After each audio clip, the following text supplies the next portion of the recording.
भावेत आपण शतायुषी, भावेत आपण दीर्घायुषी, पूर्ण होत आपल्या मनातील सर्व इच्छा आकांक्षा।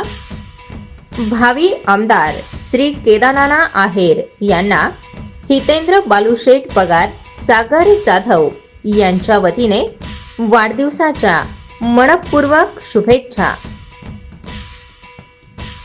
भारत सरकार नाफेड संचालक, माजी जिल्हा अध्यक्ष भाजपा नाशिक, माजी अध्यक्ष नाशिक जिल्हा मध्यवर्ती सहकारी बँक, माजी सभापती कृषी व पशुसंवर्धन जिल्हा परिषद नाशिक, माजी सभापती कृषी उत्पन्न बाजार समिती देवळा तथा सर्वसामान्यांच्या मनातील आमदार श्री केदारनाना आहेर यांना पुनश्च वाढदिवसाच्या हार्दिक शुभेच्छा। हितेंद्र बालुशेठ पगार, सागर जाधव तथा मित्रपरिवार कळवण तालुका यांच्या वतीने श्री केदारनाना आहेर यांना वाढदिवसाच्या हार्दिक शुभेच्छा।